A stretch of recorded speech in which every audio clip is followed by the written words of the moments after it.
Hey y'all, it's Carmen. So today is Thursday, and I'm going to finish. I'm going to do part two of the talk on adultery that I started the other day in my car. So if you caught part one, this is part two. If you didn't catch part one, you may want to go back and watch it, but it's not necessarily in sequential order. So you can watch this and go back and watch part one later. But I do recommend watching both because part one was cut off, so it kind of stopped abruptly. But a quick recap. In part one, I talked about the different types of affairs. I talked about, different type of adultery. So I talked about having, actual intimate sexual relationships with someone outside of your marriage. I talked about the mental and emotional ties of an emotional affair, as well as how the Bible says to look upon a man or a woman and to lust after them is the same as committing adultery. Okay, so the different kind of layers of adultery, and then I even gave a personal example of an emotional affair that I had gone through myself. So, so today I just wanted to kind of, give some biblical examples of adultery in the Bible because it is in there. Everything that we need to know, all the answers are in the Bible, right? So in the Bible, we find that there are scriptures about sexual immorality, fornication, lust, all of these different things, on and on and on. But there are actual stories of people committing adultery in the Bible. And we're going to talk about three in particular. There may be more, but these are the three I'm going to do because I'm trying to keep this really short. So the first one is the woman caught in adultery, and that's in John chapter 8, verses 1 through 11. Now, this is the story of, people actually taking a woman who was caught in adultery in the very act, and bringing her before Jesus. It was less about her, more about trying to trap Jesus. But Jesus began to write, if you know the passage, on the ground. And one by one, from the oldest to the youngest, her accusers began to leave. And they were standing there. In those days, they would stone you to death if you were caught in adultery, or if you were, speaking against your parents, just different reasons, right? So they were prepared to kill this woman, and one by one, from the oldest to the youngest, they each left. And Jesus said to the woman, "Where are your accusers?" And she says, "No one remains, Lord," basically. And he says, "I don't condemn you either. Go and sin no more," right? So this woman left. She not only left after having been dragged from her hotbed, so to speak, but she left with a sense of dignity and value, because those who wanted to kill her, those who wanted to take her out for the wrong she was doing, all themselves had to acknowledge that they had sinned as well. So, but that sin of adultery is in that story. It's very clear in that story because they said she was caught in the very act of doing it, right? So who knows what her story is? We don't know the backstory on who she is or where she was from. But people have all different types of theories about this woman. But a lot of times when people get into certain lifestyles, they've experienced their own pain, they've experienced their own hurt, they've experienced their own trauma, and they are just doing what they know to do to deal with it and to handle the wounds the best they can, right? So adultery, like we said yesterday, adultery is a manifestation of a hungry heart. It is a manifestation of a heart that is longing for love, longing for affirmation, longing for applause, longing for safety. And so this woman was leading a life of sin, fornication, adultery, and all of that. But even in the midst of being caught red-handed, God said, "Go and sin no more." Okay. So another story is King David and Bathsheba. King David was a man of war. He was a man of honor. However, he dealt with some depression. If you read any of the Psalms, you can pick up on that he dealt with some depression. You know, he dealt with a great deal of rejection in his lifetime, which can cause depression. But King David, during a time of war, was at home. He was out of position. He was out of place. And he did not go to war with the rest of the men. He stayed back. And in fact, ended up out on his terrace in the middle of the day, and sees Bathsheba, who, if you know about the biblical times, if she was bathing, that usually means it was a ceremonial bathing process, usually after someone's cycle, but just a cleansing, purification process after that, which is probably why she got pregnant. True story. But women are, super fertile after their cycle. But anyway, so David sees her bathing and, has her brought to the palace. Long story short, they sleep together. She becomes pregnant. Her husband, Uriah, was also a man of battle, a man of war, a man of honor. So David tries all of these different ways of scheming to bring Uriah back, to try to get Uriah to sleep with Bathsheba so that it would look like he was the baby's daddy and David wasn't. But Uriah wouldn't even go in to be with his wife because his men were in war, and he just did not think that would be honorable for him to be home in his wife's arms, and they were out on the battlefield. So he slept outside on the porch. So that plan of King David's was foiled. It did not work. It didn't stand. Here's the problem, though. Remember, we talked about the hungry heart. Bathsheba was the wife of a great military man. However, as in this example, he did not even go in to be with his wife. So people blame King David all the time about calling Bathsheba, and he was the king, so possibly she had to do whatever he said. But it may also be possible that Bathsheba was lonely. Bathsheba was longing for affirmation, maybe flattered by the fact that the king of the whole land called her to his presence and wanted to be with her. So all these different elements are at play here. And if you know that story, you know David ultimately had Uriah killed to cover it up. And the baby ultimately died as a judgment of God. And then Bathsheba and David later had King Solomon, whom was considered one of the wisest men of all times. So there was some redemption to that story. And David cried out, in Psalms 51, asking God to create in him a clean heart and renew in him a steadfast spirit, a right spirit. And so, again, we have that hungry heart. David was hungry. His heart was hungry for something that led him to long for another man's wife. And in fact, after he had her, he had to do quite a bit of manipulating and scheming to try to cover up what he had done, but God ended up judging him for it. So Psalms 51, if you want to read David's prayer and crying out to God, if you want to read the story of David and Bathsheba, 2 Samuel 11, and around verse 2, excuse me. And then thirdly, another story in the Bible of adultery, Potiphar's wife. It's not full-blown adultery, but it's the type of adultery where we talked about if you look upon a man or woman to lust after them. She was looking, honey. Potiphar's wife was looking. So again, we don't even know. We're not even told what her name is. She just goes by Potiphar's wife because that's what we need to understand, that she was married. Joseph even reminded her that she was married. He had to everybody was reminding her that, girl, you married, okay? Joseph said, basically Joseph said to her, this is Genesis 39. So basically Joseph says to her, what is his name? I can't remember Potiphar's husband's name, but he was the captain of Pharaoh's guard, right? So here's another military man. And military men a lot of times are structured, they're focused, they are diligent.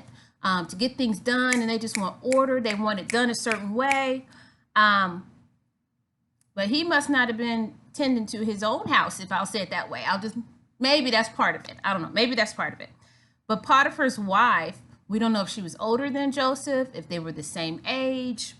But something about Joseph intrigued her to the point where she tried to get him to lay with her.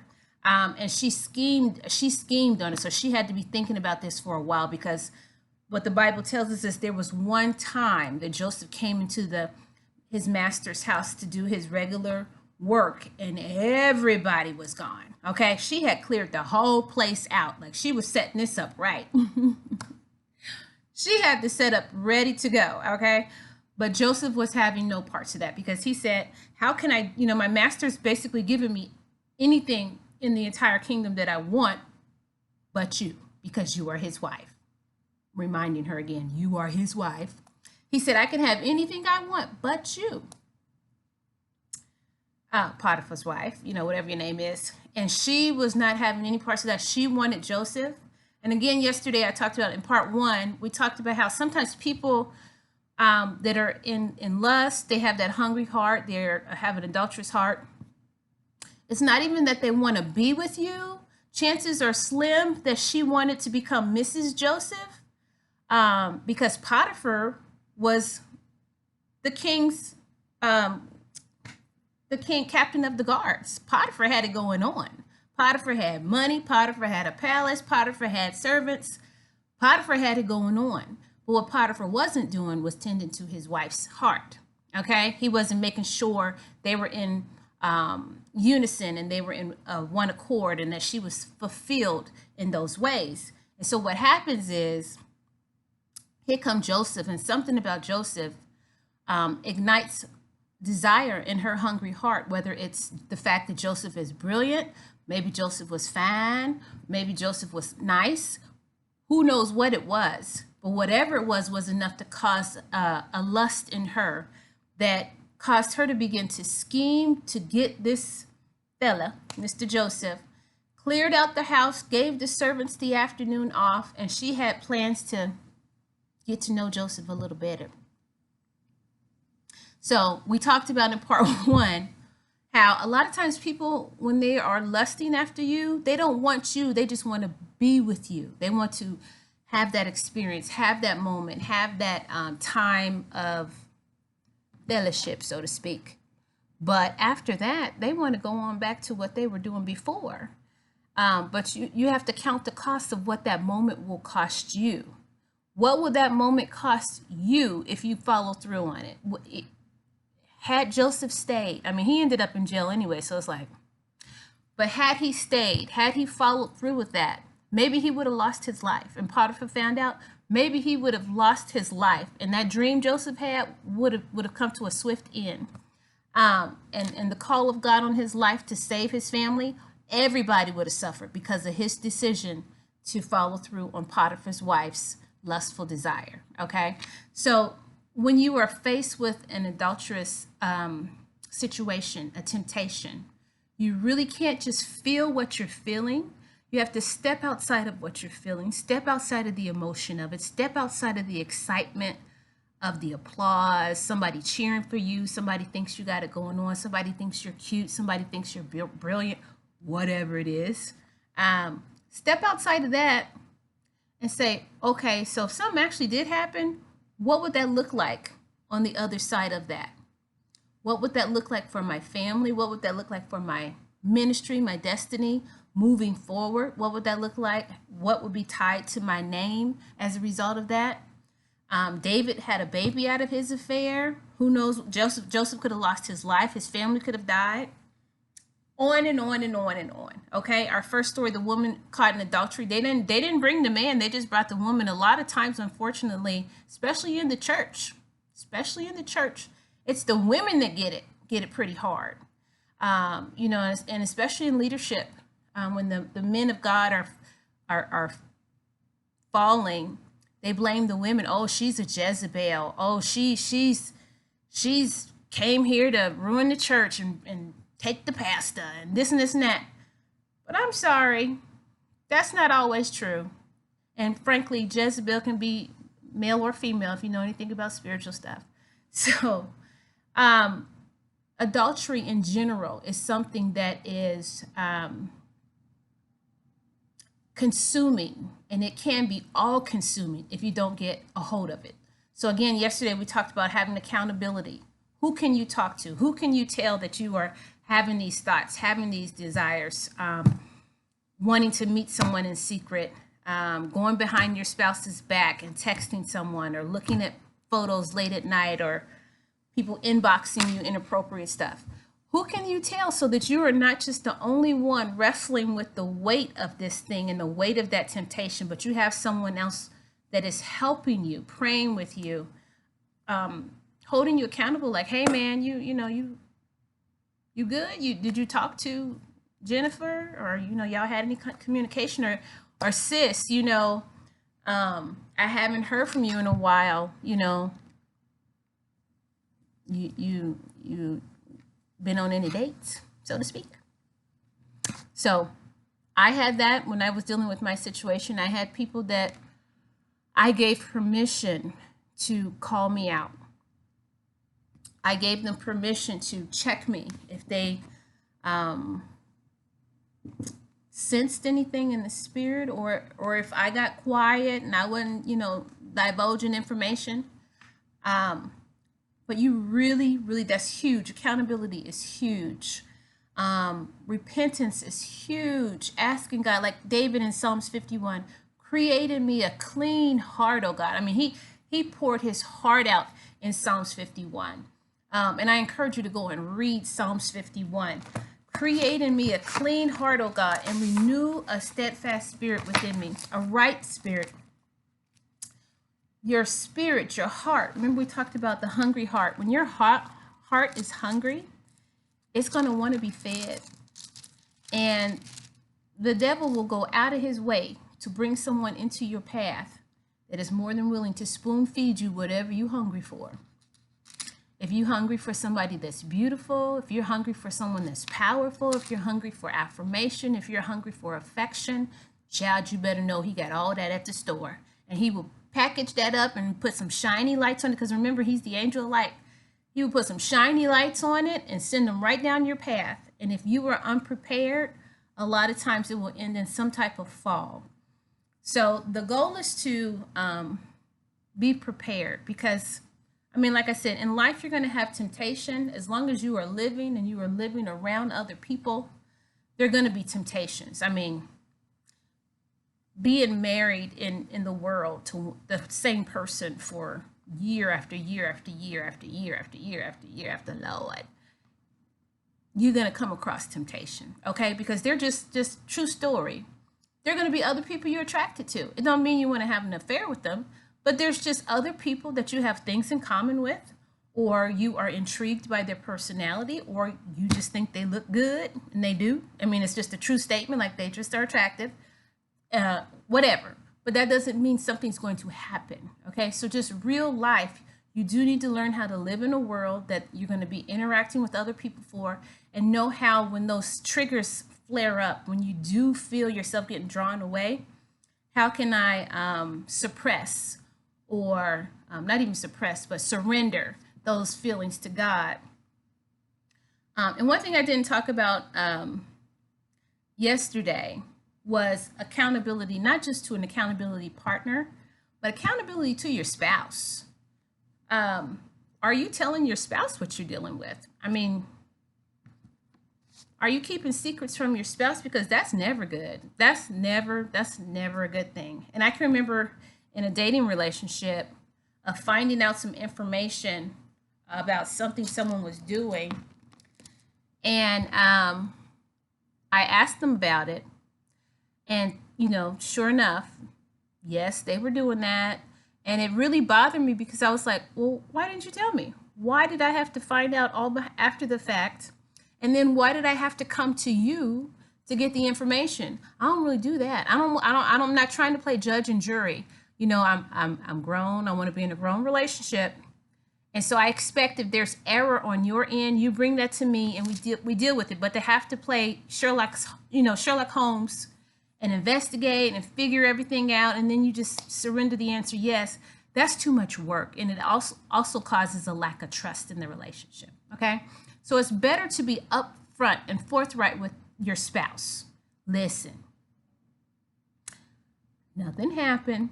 I'm just being honest. I feel this way about this person, or I feel drawn away by this person. I think it might be their intellect. I think it might be their looks. They remind me of someone I dated back in college, whatever, right? And I don't want anything to happen. I don't think anything, I don't plan on anything happening. I'm just letting you know so we can pray together. Now, if your spouse is not the type of spouse that can take that and digest it maturely, let the Lord lead you, because you don't want to cause problems that are unnecessary. You don't want to create problems that don't need to be there. But if they can handle that maturely and not only walk with you through that, but pray with you through that, I would recommend doing that, so that if anything were to happen, or they come across the text, or they come across whatever, it doesn't create a well of distrust of, why didn't you tell me this? Why am I just finding this out? Maybe people can really get extra with that kind of stuff. Okay. Yes.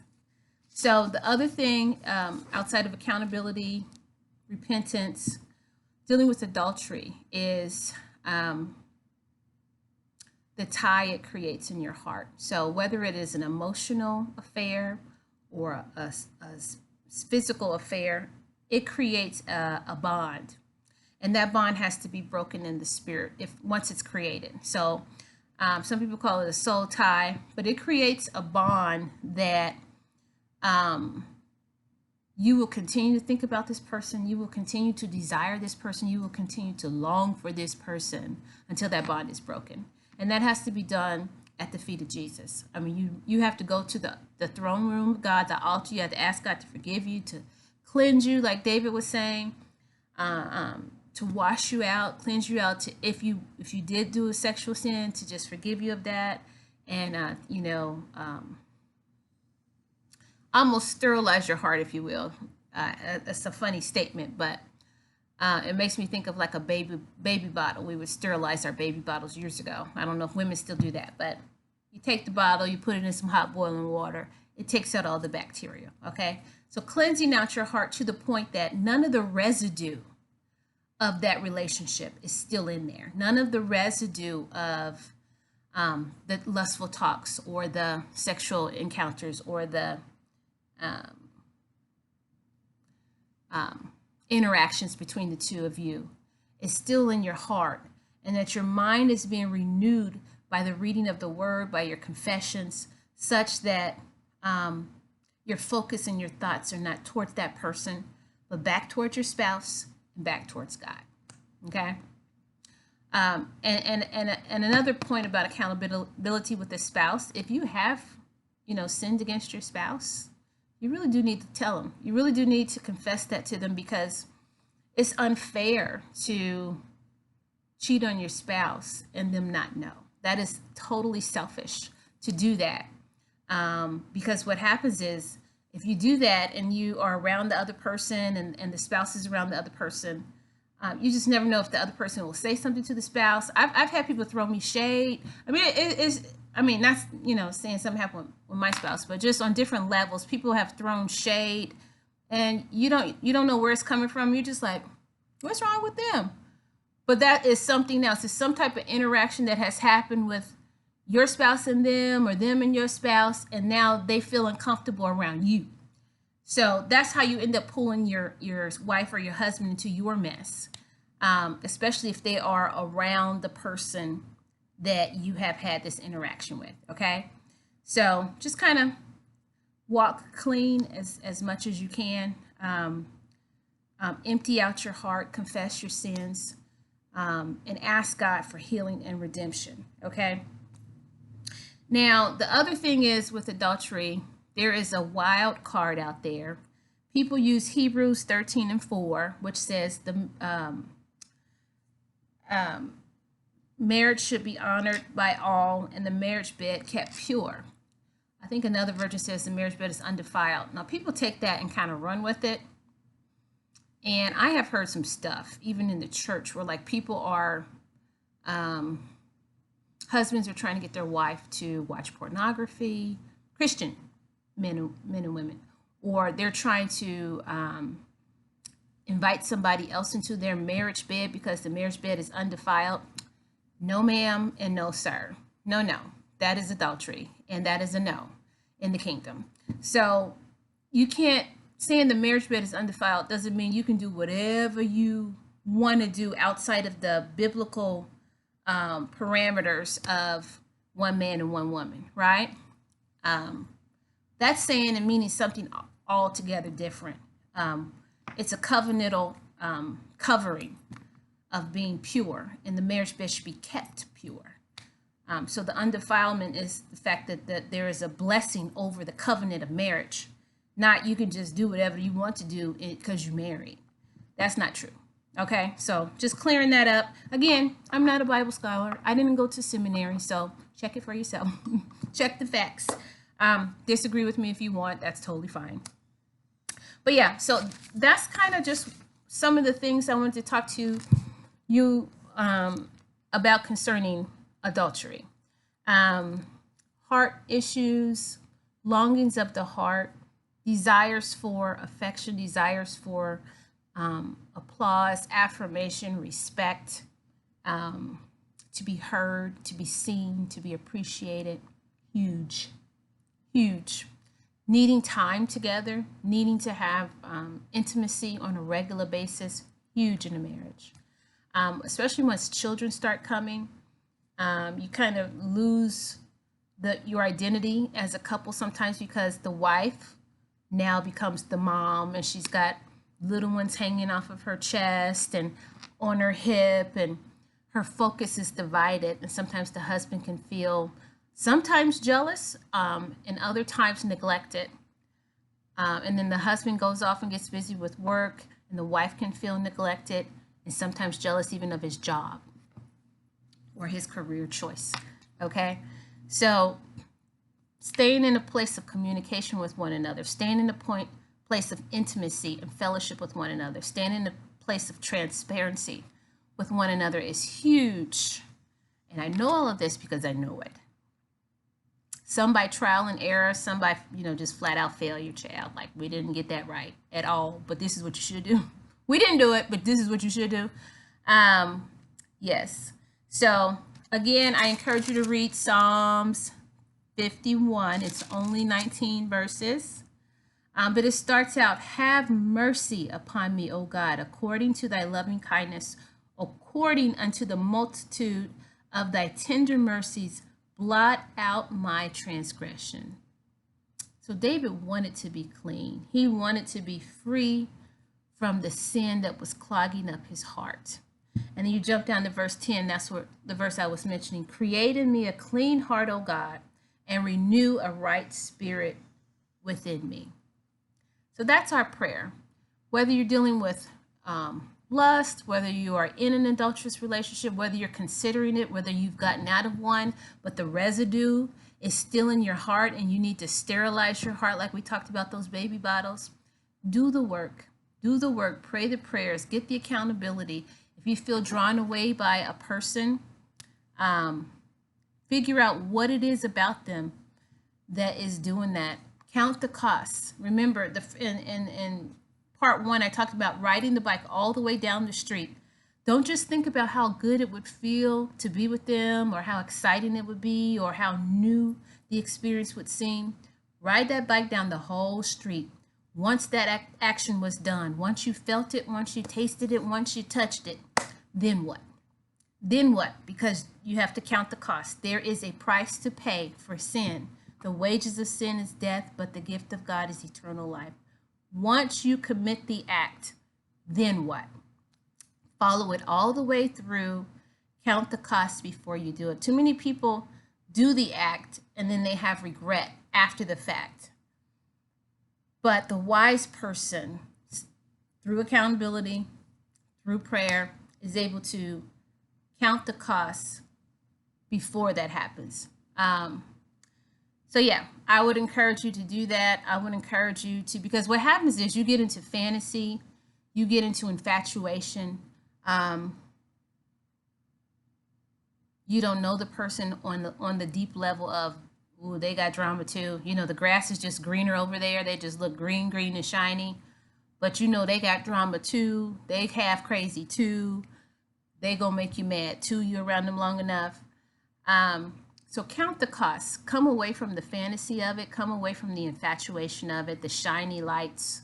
It's like an angler fish.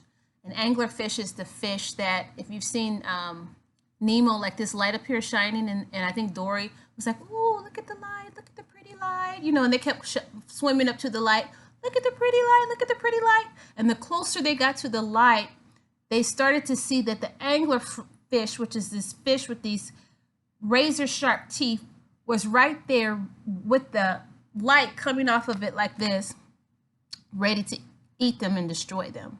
So that's how sin is.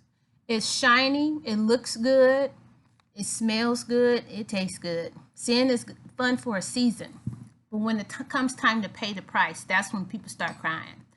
That's when regret sets in, and remorse. So the goal, if you are married, is to not even get to that point, to catch it before you get to that point, to stop it before you get to that point, to flee from it before you get to that point. Joseph, with Potiphar's wife, left with his loincloth in her hand. Like, she was coming for that stuff. She was ready, okay? And he was saying, no, I ain't gonna think so. And she was trying to, if she had it in her hand, she was reaching for it, okay? So he left out of there. He ran. And sometimes you literally will have to run out of situations. I was in situations, and I'm pretty straight because only God can send me to heaven or hell, and he knows anyway what I've gone through. But there are times where I was in situations where I felt drawn away by someone, and knew, don't get in their face. Don't say anything to them. And so I would leave out as quickly as I could. Goodbye. And goodbye. If I was in that spirit, you understand what I'm saying? If I was feeling that kind of way where I knew that temptation was there and I may not handle it right, or I may cause this person to stumble if I stay, deuces. So just use wisdom. Care about your spirit. Care about the spirit of your spouse, the heart of your spouse. I have to be careful about saying spirit, because sometimes I don't mean what you might think I mean. But care about the heart of your spouse. Care about the other person. Care about the after the fact. If we did do this, then what? How would it crush me? How would it crush my spouse? How would it crush the life of this other person that I just had to have?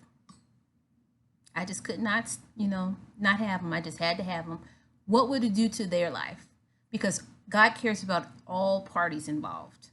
And he wants you and your wife and the other person, or you and your husband and the other person, to be like the woman who was caught in adultery with all of those accusers ready to stone her. And he wants to be able to pardon you and say, go and sin no more. Okay? So even if you have been in this sin, if you are in this sin, or if you're thinking about it, go and sin no more. Ask God for the cleansing, like King David. Run if you need to run, like Joseph, but go and sin no more. Okay, hopefully that was helpful. Again, see part 1, like and share if it was helpful. Message it personally or privately to someone that may be dealing with this. But be blessed, be well, take care of yourself, take care of your family. Oh, I never know how to turn this thing off. It is hysterical.